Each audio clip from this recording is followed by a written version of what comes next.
और आप पढ़े लिखे रहेंगे तो अम्बेडकर साहब का वो कथन याद रखिएगा, शिक्षा उस शेरनी का दूध है जिसने पिया है वो दहाड़ा है। तो आपको हर हाल में शिक्षा लेना है, वरना आपको लोग कुचल के चले जाएंगे। अंग्रेज तो छोड़िए, ये भारतीयों ने ये सा कुकर्म किया है। आप जलियांवाला बाग और इसमें देखेंगे तो ज्यादा खून खौलेगा आपको मूला कर्म में, जो भारतीयों ने किया यहाँ पे। और दिल को तकलीफ तो अपने पहुंचाते हैं, गैरों को पता क्या है कि दिल दुखता किससे।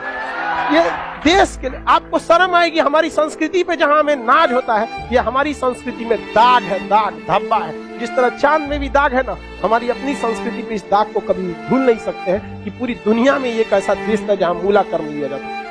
देखिए, पहले ऊंचे जात वाले लोग न थे ना, नीचे जात वालों को बहुत सताए। इझवा जनजाति थी जो SC ST में आते हैं, इझवा जनजाति। अब एक मंदिर था, मंदिर के सामने क्या थी? सड़क थी। तो इझवा जनजाति के लोगों को, यहाँ के लोग जो ऊंचे जात वाले थे, वो कहते थे कि तुम इस सामने से नहीं जा सकते, यहां से तुम प्रवेश नहीं कर सकते। दूसरा रास्ता बहुत लंबा दूरी तय करके था, 5-6 किलोमीटर। अब अगर किसी का घर यहाँ है और उसको यहाँ जाना है तो वो मंदिर के रास्ते से नहीं जा सकता है, लौट के जाएगा पूरा गांव हेल के बाहर यहाँ पर, और फिर आना है तो इस तरह से हेल के आए। बताइए, ये गलत बात था कि नहीं? अरे यार, वो छोटा जात बड़ा जात क्या होता है? छोटा जात वाला तो बड़ा जात वाले को छू लेता है तो कहते हैं अशुद्ध हो गया। ज्यादा वोल्टेज छोटके में है कि नहीं है? आप बताइए, छोटा जात वाला बड़े जात को छूता है तो क्या कहते हैं? हम अशुद्ध हो गए। तो तुम्हारे में वोल्टेज है तो तुम बड़ा जात वाला छोटा को छू के शुद्ध करके दिखाओ। नहीं समझे? ज्यादा वोल्टेज किसमें? लेकिन बात हम क्या बताते हैं, छोटे जात को लोगों ने पढ़ने नहीं दिया, इस वजह से वो इस तरह का सवाल नहीं पूछ सकता था। हमरा से पूछे कोई, हम कहते हम ट्रांसफार्मर, तुम बैटरी, टच करा के देखा, भड़का देंगे तुमको यहाँ पर, फिर तुमको शुद्ध अशुद्ध हो जाओगे तुम यहाँ पर। तो ये लोग बहुत गलत किए, ये गलत बात है यार। आज के वक्त में तो एटलीस्ट ये सोच नहीं होनी चाहिए। क्या छोटा बड़ा जात करते, मतलब क्या ही बताया जाए इनको। खुद हिंदू धर्म के शास्त्र में पढ़ी, आपको पढ़ा है, ऋग वैदिक काल में जाति का निर्धारण कर्म के आधार पर, उन लोगों ने अपनी फायदा के लिए जाति के आधार पर कर दिया, वंश के आधार पर किया कि नहीं किया? हम ये बात थोड़ी कर रहे हैं, ये तो ऋग्वेद में लिखा है। हम कौन होते हैं भैया बताने वाले कि जाति के आधार पर होगा कि नहीं? ऋग्वेद हम लिख ले हैं, जाके पढ़िए ऋग्वेद में। वहां एक ही परिवार में 4 जाति के लोग रहते, प्रारंभिक वही है ना, बाद में ना संशोधन कर दिया गया।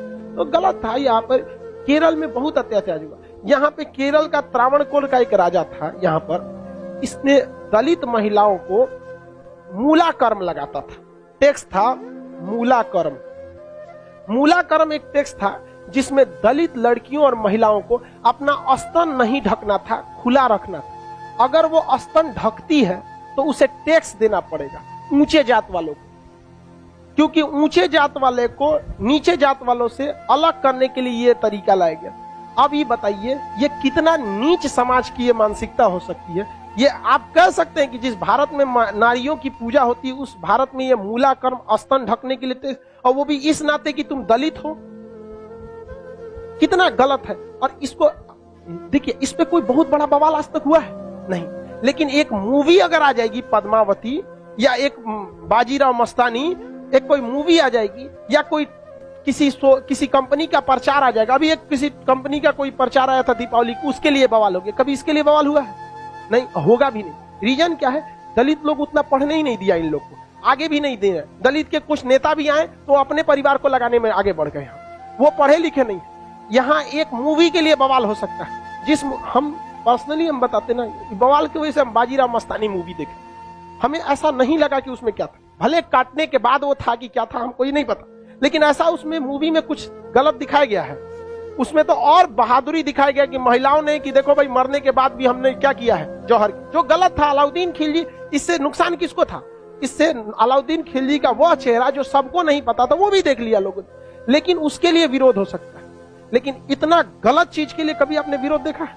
कभी नहीं। आप तो ये उन लोग को आज तक दबाए जाके रखा है। इतना गलत चीज वहां पे मूला कर्म लिया गया था, ये एकदम सरासर गलत है। और वहां पे जब टैक्स देने गया तो महिला जो थी ना, इस मूला कर्म को हटाने के लिए अपने स्तन को चाकू से काट दी और मर गई सब महिलाएं वहां पर। अब यह केरल ऐसा राज था जिसमें पुरुष सती होते थे। जब उनकी पत्नी अपना स्तन काट देती थी, ब्लड गिरने की वजह से मर जाते थे, तो चिता में पुरुष जाके मर जाता था कि हम ऊंचे जात वालों से नहीं लड़ सकते हैं, लेकिन हम अपना शरीर हम भी त्याग देते हैं। तो पुरुष भी सती हुआ है इस देश में, ये ऊंच और नीच जात वाले यहाँ पे। लेकिन इसे और यही अगर ये कांड किसी ऊंचे जात वाले के लिए कोई दिल्ली सल्तनत का राजा किया रहता, आज न्यूज चैनल पे बैठ के बवाल हुआ रहता। लेकिन दलित है ना भाई साहब, कोई आवाज नहीं उठाता है यहाँ पर। इसलिए आप एजुकेशन रहिए, आप ऊंचे जात के हैं या नीचे जात के हैं, पढ़े लिखे नहीं रहेंगे ना तो लोग कचल के चले जाएंगे, और आप पढ़े लिखे रहेंगे तो अंबेडकर साहब का वो कथन याद रखिएगा, शिक्षा उस शेरनी का दूध है जिसने पिया है वो दहाड़ा है। तो आपको हर हाल में शिक्षा लेना चाहिए, वरना आपको लोग कुचल के चले जाएंगे। अंग्रेज तो छोड़िए, ये भारतीयों ने ये सा कुकर्म किया है। आप जलियांवाला बाग और इसमें देखेंगे तो ज्यादा खून खोलेगा आपको मूला कर्म में, जो भारतीयों ने किया यहाँ पे। और दिल को तकलीफ तो अपने पहुंचाते हैं, गैरों को पता क्या है कि दिल दुखता किससे। ये देश के लिए आपको शर्म आएगी, हमारी संस्कृति पे जहां हमें नाज होता है, ये हमारी संस्कृति में दाग है, दाग धब्बा है। जिस तरह चांद में भी दाग है ना, हमारी अपनी संस्कृति पे इस दाग को कभी भूल नहीं सकते हैं कि पूरी दुनिया में एक ऐसा देश था जहां मूला कर्म लिया जाता है, लेकिन आज भी बहुत हल्के में इसे ले लिया जाता है, हल्के में ले लिया। जानते क्यों? क्योंकि ये दलित के साथ, समझा गया कि नहीं? बहुत ऐसा होता है, कितना आदमी बताएगा। ज्यादा हम भी बोलेंगे तो सोचा हमारा कहेगा तू दलित का फेवर कर, हम कौन सी फेवर कर, नहीं हुआ रहता नहीं बोलते। इजवा जनजाति के लोगों ने विरोध किया और इजवा जनजाति वालों ने क्या किया, इसको हटाया और मंदिर के सामने से वो क्या होने लगे ज्यादा। अरे भगवान ने कब कह दिया कि तुम हमको मतलब, अरे यार राम जी सबरी के जूठिया बेर खाए थे, तू राम जी से बड़ा हो गया। अरे राम जी के पैर के धूल के बराबर है आज के वक्त में, चाहे कितना बड़ा आप प्रकांड विद्वान, सबरी के जूठा बेर खाए थे कि नहीं, जूठा बेर यहाँ। और आज लोग कहते हैं कि छू देंगे तो अशुद्ध। अरे भगवान जूठा बेर खाए, देख ले भाई, अब इससे बड़ा साक्ष्य क्या चाहिए। लेकिन नहीं, हम श्रेष्ठ रहेंगे, दूसरे को दबा के रखेंगे। ये सोच बहुत गलत है समाज में, और ये धीरे धीरे सही होगा, और इसको आप डायरेक्ट नहीं सही कर सकते। अभी समाज में ऐसे लोग हैं ना जिनके दिमाग में ये बैठा हुआ है ऊंच जात हम श्रेष्ठ हैं, ये नहीं। ये समाज के लोग धीरे धीरे धीरे धीरे डिकम्पोज हो जाएंगे, बूढ़ा होके समाज। नई जनरेशन आ रही है ना, ये जनरेशन सही है, लेकिन इसमें भी बहुत सारे ऐसे हैं लोग जो ये बात को मतलब ले। लेकिन आज आप लोग युवाओं में, आप देखिए, आप लोग में ऐसी सोच नहीं है, अभी नहीं है। लेकिन आप अपने घर में देखिएगा, अपने दादा पर दादा दादा, उन लोग में अभी भी ये सोचा। हमारे यहाँ पे हमारी दादी भी थी तो नौटंकी करती, हम खटिया पे बैठी तो उनके, हमारी दादी से नहीं जमता था बहुत। कोई नौकर वोकर आते थे तो ना काम करने के लिए, तो उसके लिए अलग गिलास रखी थी, उसके लिए शीशा का अलगे रहता था। क्योंकि ये कौन सा तरीका है आपका भाई, आप भी पीने के बाद धुल देंगे, वो भी धुला जाएगा, सब साफ हो जाएगा, इसमें कौन सा बात है। लेकिन ना, मर गई लो, खत्म कहानी। मेरी सच बता, हम तो सोचते हैं ना, कोई मरे तो हम उससे उठा के एक बार पूछे कि आपको ऊंचे जात वाले शमशान में फूके कि नीचे जात वाला, और जो आपको आग लगाएगा ना वो किस जाति का हो, हरिजन होगा। और जब तक वो मुखाग्नि ना देगा, आग ना देगा, आपका क्रियाकर्म ना हो। ये बताइए पावरफुल कौन, समझा कि नहीं? छोड़ो इस सब बात को, लेकिन क्या कहिएगा, आप शिक्षित रहिए। आपसे आदमी उम्मीद रखता है कि आप समाज में ये भेदभाव को खत्म कीजिए, क्योंकि आप जिस जाति में पैदा हुए, जिस परिवार में पैदा हुए, इसमें आपका कोई योगदान नहीं। हो सकता है कि आप किसी दूसरे जाति में पैदा हो सकते, तो आपकी ये कोई योग्यता नहीं जिसे आपने अर्जित किया है। ये भाग भरोसे है कि आप ऊंचे जात में हैं तो कोई नीचे जात में। खैर अब आगे आते हैं, किसी को कोई दिक्कत नहीं है।